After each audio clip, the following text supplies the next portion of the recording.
Hi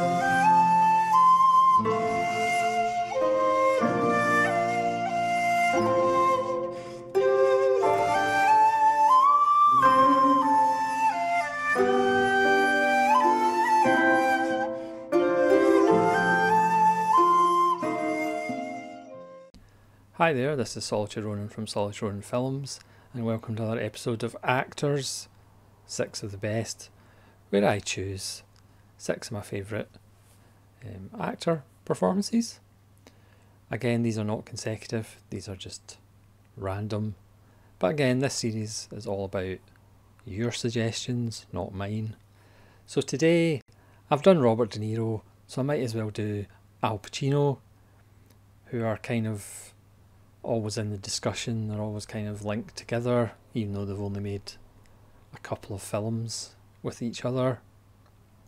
And obviously in The Godfather Part 2 they didn't actually share any scenes.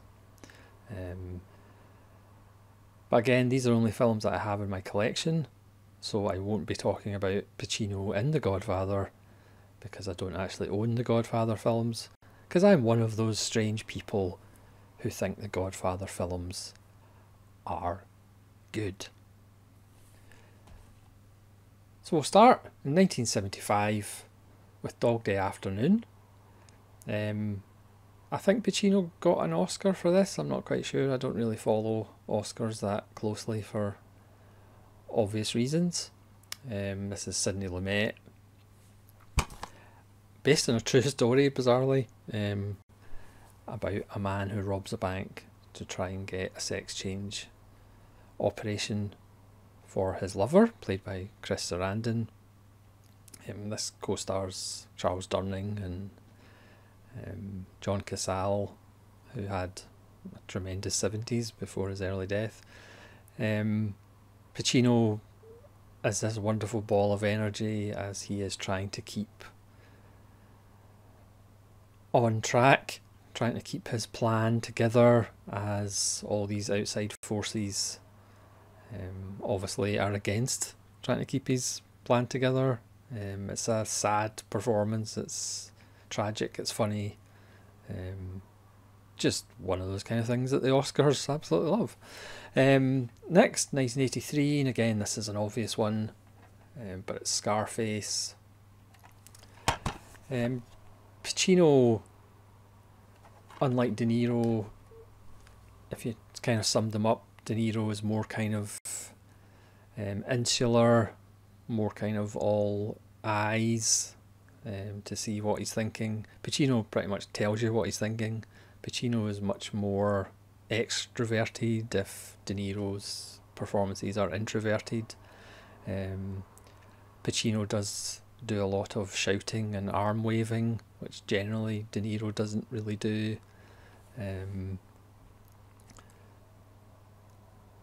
But you have to remember the character in Scarface is on drugs for most of it, like perhaps another character we'll get to. So it didn't really ask for an introverted performance. Obviously it's the subject of many impressions. If people are going to do an Al Pacino impersonation, which I'm not, thankfully for everybody involved, it's going to be from Scarface. De Palma's wonderful look at the 80s and excess and the world is yours attitude, and Pacino, you need to watch it on as big a screen as possible because that's what Pacino's performance is. Next, one of my personal favourites, and as I've mentioned before, the only film I've ever put on a cassette to listen to on a personal stereo. If people remember personal stereos, I know cassettes bizarrely are back in fashion. People seem to forget how annoying it was when your tape got chewed up, but they're back in fashion for some reason. It's James Foley's Glengarry Glen Ross from 1992.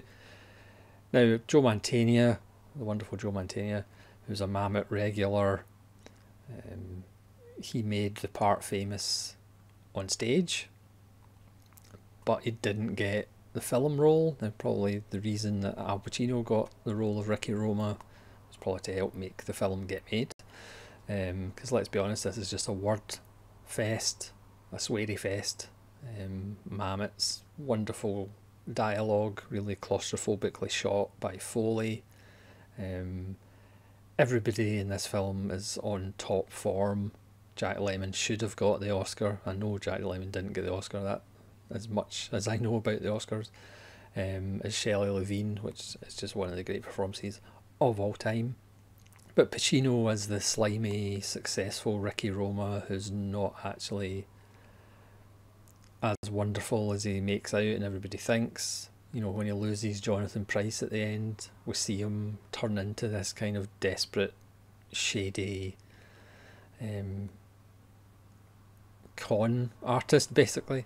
But there's something about Mamet's script in Pacino's mouth that just takes this to a whole nother level, because nobody swears like Al Pacino. There's something his mouth does as the profanity passes out of it. His delivery of the countless F-bombs in this film, there is a kind of poetry to Mamet's dialogue. Obviously it's not for everybody. The repetition, the verbal abuse. You know, because I do remember when this was in video shops, it was rated 15 for relentless profanity. But it's not relentless. You know, there are sections where there's not lots of swearing, but it's just big chunks. And Al Pacino delivers most of the big chunks. But again, it doesn't sound like swearing. It sounds like wonderful urban poetry. That's my excuse, and I plan to stick to it. Next, 1995, one of the few films that De Niro and Pacino were together, and that's Heat. Again, De Niro with the introverted stuff, Tom Sizemore and Val Kilmer with the quirky stuff, Al Pacino with the shouting and swearing a lot and waving his arms. But again, the character is on cocaine and speed for most of the film. I'm currently reading Heat 2, Michael Mann's novel, which is a bit of a prequel, bit of a sequel, and even in that, in Vincent Hanna, Pacino's character, in his Chicago days, he's taking uppers while he's working. So yes, his performance is somewhat wild, but then the character is on substances for most of it. But obviously the coffee shop scene between the two of them is quite wonderful. Next, a really underrated film, I think, but it's one of Pacino's best performances. Mike Newell of Four Weddings and a Funeral does Donnie Brasco, again based on a true story, set in the 70s with Johnny Depp. It gives a really good performance as well, but it's Al Pacino as a low-grade gangster. He just gives a wonderful performance as this guy who's pretty much a loser, the butt of jokes. You know, we're so used to obviously The Godfather and Carlito's Way and Scarface, where he's a bit of a big shot. He's not a big shot in this film. And even physically, you know, he's hunched. He kind of shambles when he walks. Not that kind of confident Vincent Hanna from Heat walk, that strut. Here he's shambling. But it's just a wonderful little film. Watch the extended version, that's the better version, I think. And Pacino's quite wonderful in it. I mean, obviously, but like De Niro, you could have... There's so many wonderful Pacino films. I don't know whether Pacino has made less embarrassing films than De Niro in the last 20 years, but that's probably up for debate. He's made some clangers as well. And then finally, I'm going to stop with 1999. So again, like De Niro, nothing past the millennium. It's Michael Mann again in The Insider. Probably one of Michael Mann's most underrated masterworks. only Michael Mann could make an absolutely thrilling, riveting film about the tobacco industry. Russell Crowe, who I'm not the biggest fan of, is absolutely wonderful. This is also based on a true story. Even though I love Russell Crowe and Master and Commander and The Nice Guys, but in general I'm not a huge Russell Crowe fan. And LA Confidential, but I'm not a huge Russell Crowe fan. And Al Pacino plays the guy who works in 60 Minutes. Yes, he still has those loud Al Pacino moments, but he's a bit more reserved in this film. Probably, maybe he's not on cocaine all the time, or his character is not on cocaine all the time.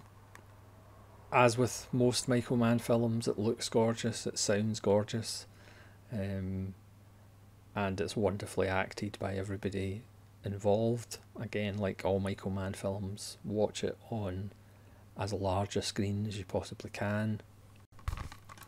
So that's my 6 of the best for Al Pacino. Again, there's a huge choice of films that I could have went for, but that's the 6 that I probably like the best. So, but again, as I say, this series is not about me, it's all about you. So please leave your comments below of your 6 favourite Al Pacino films or performances, and hopefully join me again for more 6 of the best. This is Solitary Ronin from Solitary Ronin Films, saying farewell.